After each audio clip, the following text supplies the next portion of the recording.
Et donc, avant la pause, nous accueillons Bénédicte Lavaux-Legendre. Bonjour. Donc, je suis chercheur au CNRS, juriste. Alors, j'ai eu une difficulté, c'est que je n'étais pas du tout en mesure de répondre à la question qui m'a été posée.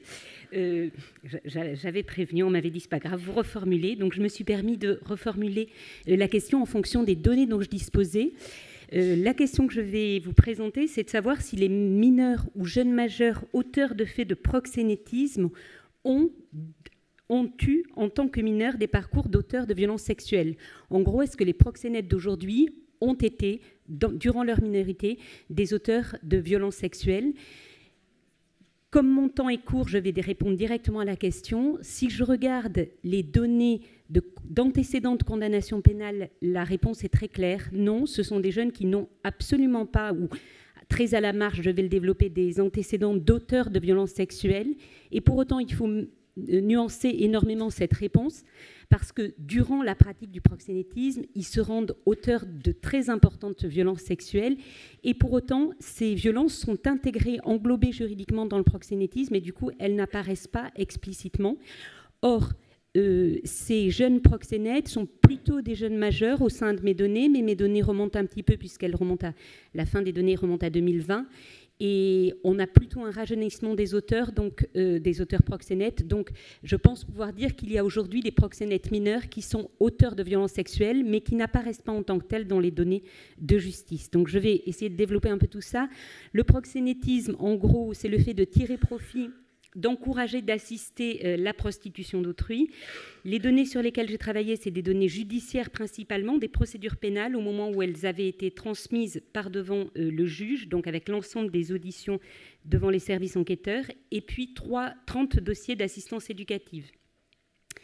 Les plans, ce qu'on a défini comme étant les plans, c'est une forme particulière d'organisation du proxénétisme, c'est une forme d'organisation très répandue aujourd'hui, qui repose sur l'identification de quelques individus, un patron, le patron c'est le chef des proxénètes, c'est celui qui dirige l'activité, qui n'est pas forcément présent sur le terrain, une prostituée évidemment qui se prostitue, qui elle est toujours mineure dans les données qu'on a étudiées, est très majoritairement mineure, pardon, un prestataire logistique qui assure le fonctionnement de l'activité, le ravitaillement, etc. Cette prostitution par plan, elle se déroule dans des lieux fermés et elle se déroule entre 2 et 14 jours au sein de nos données. Et pendant cette période de temps, la prostituée ne sort pas de la chambre d'hôtel, ce qui est quand même très particulier. Elle est enfermée pendant ce temps-là et elle se prostitue en continu. J'ai pu identifier 68 individus qui exerçaient le rôle de proxénète, l'activité de proxénète au sens juridique. Mais cette activité, cette qualification juridique n'est pas homogène quand on regarde dans le détail. On a les patrons qui dirigent, les prestataires logistiques qui assurent le fonctionnement et ceux ou celles qui peuvent être plutôt des filles, mais qui sont juridiquement des proxénètes, qui recrutent les prostituées. Voici la répartition, je vais passer vite, de ces rôles au sein des proxénètes. Et il faudrait en réalité, pour affiner considérablement la réponse à la question qui est posée, il faudrait être en mesure de distinguer en fonction des rôles qui sont exercés. Nos données ne nous permettent pas d'aller de façon toujours très fine sur les répartitions. Alors, je vous ai dit, globalement, je peux dire de façon assez nette, ils n'ont pas d'antécédents de condamnation pour des faits de violences sexuelles. Pour autant, ils ont des parcours de délinquance particulièrement importants et c'est vraiment ce qui ressort avec évidence quand on regarde nos données et qui sont des données très fiables pour le coup, puisque des données judiciaires, donc on a les casiers judiciaires, les infractions qui ont été condamnées ont très vraisemblablement été commises. Sur 68 individus proxénètes, on en a 47 qui ont déjà été pénalement condamnés. Et au sein de ces 47, ils ont en moyenne fait l'objet de 6 condamnations par individu. Ce qu'il faut repérer, c'est que les hommes proxénètes ont beaucoup plus de condamnations que les femmes proxénètes qui sont les prestataires recrutement. Parce qu'en fait, les prestataires recrutement, ce sont d'anciennes prostituées qui essayent de se sortir de la prostitution en devenant prestataires recrutement et qui, du coup, n'ont pas du tout le même profil que les proxénètes. Quand on regarde, c'est ça, sur cette diapo que je vais rester un petit moment, Quand on regarde les catégories juridiques d'infractions qui ont été condamnées, on voit qu'on a très majoritairement, enfin non, on a essentiellement des atteintes aux biens pour un tiers, enfin 30%, pardon. On a une autre catégorie d'infractions qui est un peu hétérogène, mais conduite sans permis, immixtion non autorisée dans un établissement scolaire, port d'armes, communication interdite avec un détenu, des choses un peu hétéroclites. On a des infractions liées aux stupéfiants pour 20%, ce qui confirme ce qu'on dit beaucoup, c'est que les proxénètes sont d'anciens trafiquants de stupes, enfin, ou des trafiquants de stupes qui continuent dans le proxénétisme, qui se reconvertissent au regard des dangers liés aux stupéfiants aujourd'hui. On a les outrages qui sont des catégories d'infractions d'atteinte, de violence, de menace à l'encontre des forces de l'ordre, et des violences aux personnes à hauteur de 9%. Les infractions sexuelles, c'est 1,3%. Et la dernière catégorie qui n'apparaît pas, qui est en violet tout en haut, c'est les antécédents pour proxénétisme, 0,8%. Donc les chiffres de ce côté-là sont assez clairs pour répondre à la question posée. On peut brasser ces chiffres de différentes manières. Je vais en arriver au grand 2 qui est important. Donc, premier constat, non, ils n'ont pas d'antécédents d'auteurs de violences sexuelles. Deuxième constat, oui, ils sont auteurs de très nombreuses et très graves violences sexuelles, mais dans le cadre du proxénétisme. Et là, mes compétences s'arrêtent, mais je pense qu'il y aurait sans doute pour vous des éléments à réfléchir de façon approfondie sous l'angle du soin et sous l'angle spécifiquement de cette catégorie des personnes auteurs de violences sexuelles. Ici, les violences sexuelles apparaissent comme une stratégie criminelle, comme un moyen, j'ai envie de dire, c'est le viol comme arme de guerre, quoi. C'est vraiment le viol utilisé à ces fins-là. Le profil des individus dont je parle, je voulais le rajouter, ne correspond pas du tout de ces proxénètes, pardon. Oui. Excusez-moi, je vais vite. C'est le problème quand on va trop vite. Donc, le profil, j'en étais où ? Le profil de ces proxénètes ne correspond pas du tout au profil des auteurs de violences sexuelles qui a été décrit précédemment par Marie Romero. Ils ont peu de ces antécédents de vulnérabilité. Ils n'ont pas, dans les données qu'on a, d'antécédents en tant que victimes d'infractions sexuelles. Et tous les critères que vous avez proposés ne correspondent pas du tout au profil socio-démographique et sociologique qu'on a pu définir pour ces individus-là. Pour vous parler des violences qui sont commises, je retiendrai 2 citations. La deuxième, en partant du haut, c'est une jeune qui dit « Je lui ai dit que je ne faisais pas de fellation ni de sodomie ». Excusez-moi, on est au début, au moment où la jeune fille est recrutée et on va pratiquer sur elle ce qu'on appelle le test sexuel pour voir, disent-ils, si elle est apte ou pas à se prostituer. Elle a 13, 14 ans, 15 ans, elle est possiblement vierge. Là, le patron qui la recrute est un gros caïd, elle le perçoit comme quelqu'un d'extrêmement puissant, extrêmement efficace. Elle lui dit qu'elle ne faisait pas pour ce test sexuel de fellation ni de sodomie. Il m'a répondu que la fellation et la sodomie, c'était obligé dans le domaine. Mais moi, j'ai dit que OK pour la fellation, mais la sodomie, jamais. Et elle précise un peu plus loin, au cours du test sexuel, donc de ce premier acte sexuel, on a tout fait, même ce que je ne voulais pas trop faire, la fellation et la sodomie. Donc on est vraiment dans une violation délibérée du consentement, à mes yeux, ce que je qualifie comme une stratégie criminelle destinée à la mettre en état de sidération, etc., de stress post-traumatique, qui va faire qu'elle ne sera plus en état de dire non par la suite. Au cours de l'activité, bon, ce n'est pas la peine que je lise la citation, mais en gros, on a une jeune qui explique à quel point elle a manifesté qu'elle ne voulait pas de relations sexuelles. Elle pleurait, elle faisait du bruit, elle voyait qu'il n'était pas consentante, elle le repoussait, etc., mais il va quand même au bout. Les effets de ces violences, eh bien, évidemment, vous les connaissez, c'est que les jeunes vont être dans un état possiblement de sidération, de dissociation, d'amnésie. Je n'ai absolument pas, à partir de mes données judiciaires, la possibilité ni la compétence de poser un quelconque diagnostic, mais je peux quand même noter les propos des parents ou des tantes ou des éducateurs ou des professionnels qui décrivent l'état de ces jeunes. La jeune, elle dit, la mère, elle dit, on dirait qu'une personne lui vide le cerveau, elle est de plus en plus dans son monde. La tante, elle dit, depuis peu, Lola est parfois dans un état second, elle n'a plus de patience, elle est devenue dure, elle est agressive. On a encore une jeune qui dit, lorsque je suis avec les clients, j'étais avec le client, j'ai eu la flemme d'écarter, j'ai eu la flemme de dire non, donc j'ai écarté les jambes. Et elle dit, il ne pouvait pas savoir que je ne voulais pas trop. Donc on est vraiment face à des jeunes qui présentent possiblement des états de sidération, etc., qui font qu'elles sont devenues malléables et que cette technique du viol et des violences sexuelles commises sur ces jeunes va permettre effectivement à ces jeunes, à ces auteurs, d'exploiter ces jeunes. Et voilà, c'est là que je n'ai que des questions, moi, à poser. Est-ce que le fait de commettre des violences sexuelles dans un but autre que la satisfaction du besoin sexuel, etc., mais dans le but d'atteindre, dans un but économique, est-ce que ça relève de la catégorie des auteurs de violences sexuelles ou pas? Je ne sais pas. Voilà. Merci.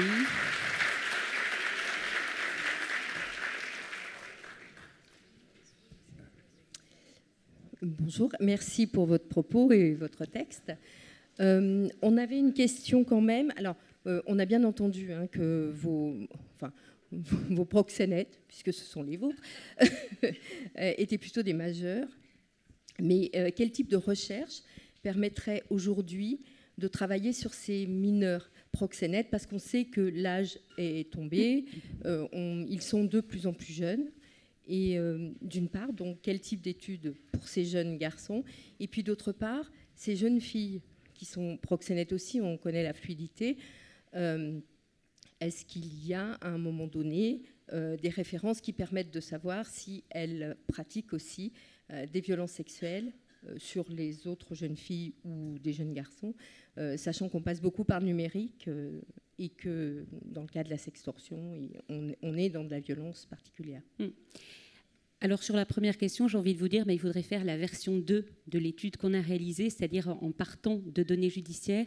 J'étais à Créteil la semaine dernière, effectivement la procureure, on avait beaucoup travaillé sur des données de Créteil, disait on a globalement un rajeunissement. Elle souligne, on a aussi une montée énorme du niveau de violence exercée par rapport à l'époque des données que j'ai, donc qui sont de 2016 à 2020, et qu'elle me présentait presque comme une époque bénie par rapport à ce qu'elle voit aujourd'hui, ce qui n'est pas forcément, évidemment, extrêmement rassurant.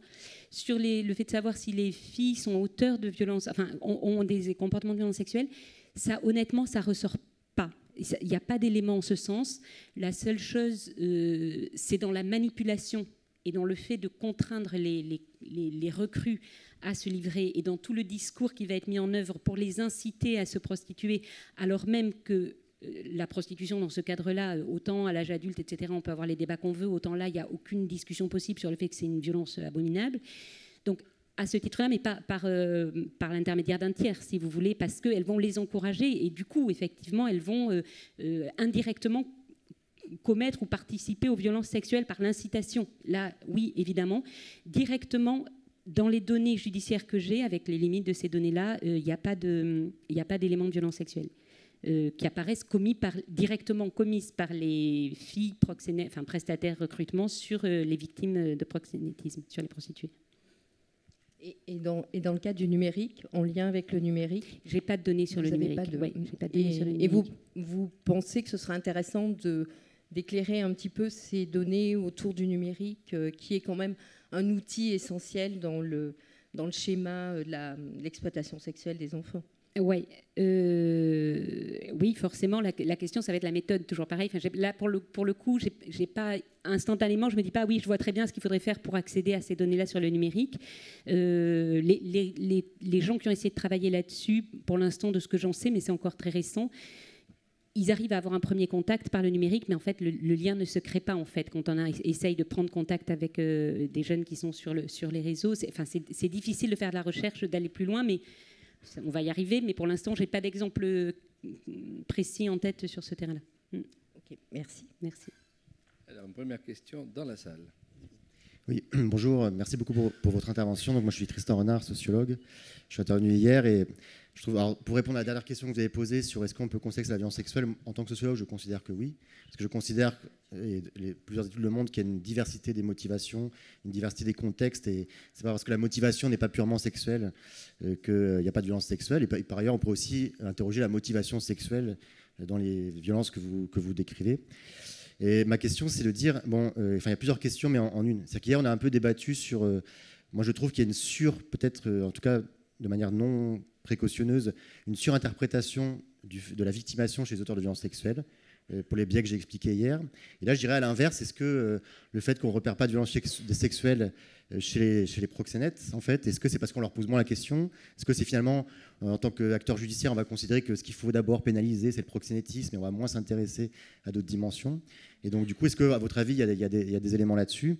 Et l'autre question, mais c'est un peu lié à ça, c'est quel est le parcours un peu de ces auteurs parce que vous avez parlé des condamnations, mais est-ce que c'est aussi des auteurs? Parce qu'on sait que le recrutement des jeunes filles se fait beaucoup dans les parcours d'aide sociale à l'enfance, pour une partie en tous les cas dans les enquêtes qui sont faites. Est-ce que c'est le cas aussi des proxénètes?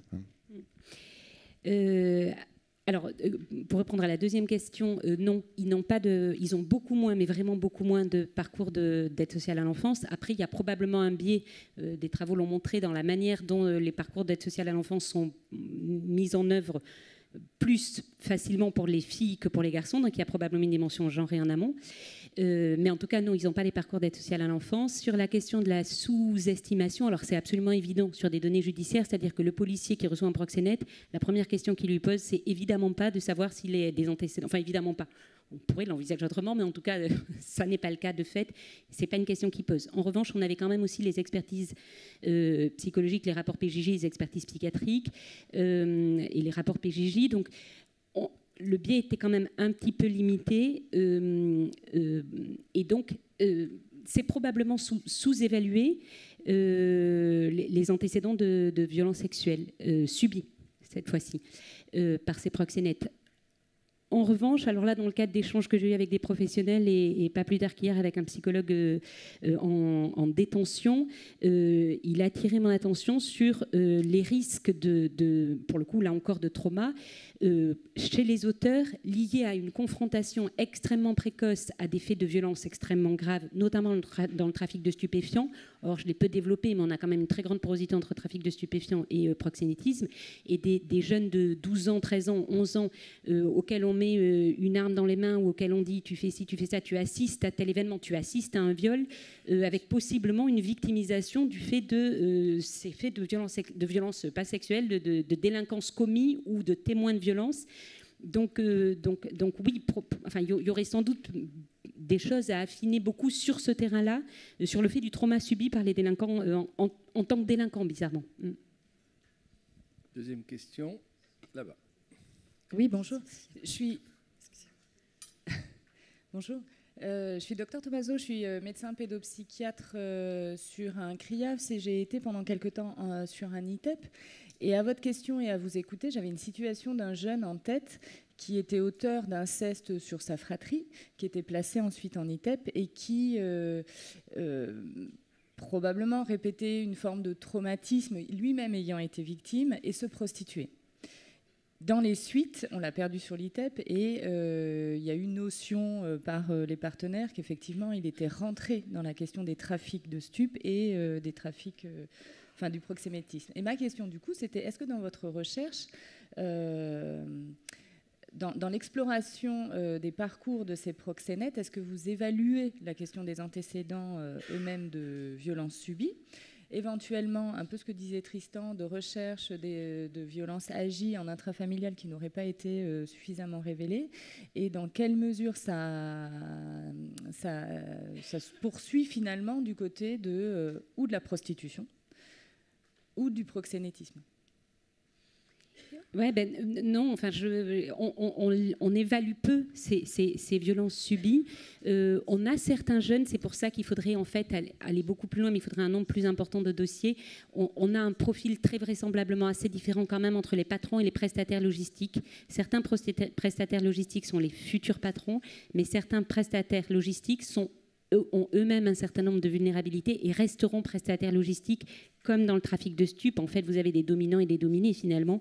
Les patrons, j'ai quand même envie d'être assez sûre de moi, on ne peut jamais l'être totalement, mais pour dire que ce n'est pas des parcours de violence sexuelle, c'est quand même des gens très adaptables qui parfois ont des parcours scolaires sans trop de difficultés. On n'a pas d'indicateur de vulnérabilité, de suivi, de difficultés à différents niveaux, si ce n'est des difficultés de comportement éventuellement, mais vraiment c'est plus faible. L'intuition que j'ai, c'est que chez les prestataires logistiques, il y a sans doute beaucoup plus de vulnérabilité, et des prestataires logistiques qui auraient des antécédents de violence sous-évalués, je serais moins sûre de moi. Je différencierais vraiment les deux catégories d'individus, avec l'idée que certains prestataires logistiques, quand ils sont jeunes, seront les futurs patrons. Merci beaucoup. Eh bien, je vous propose 20 minutes de pause.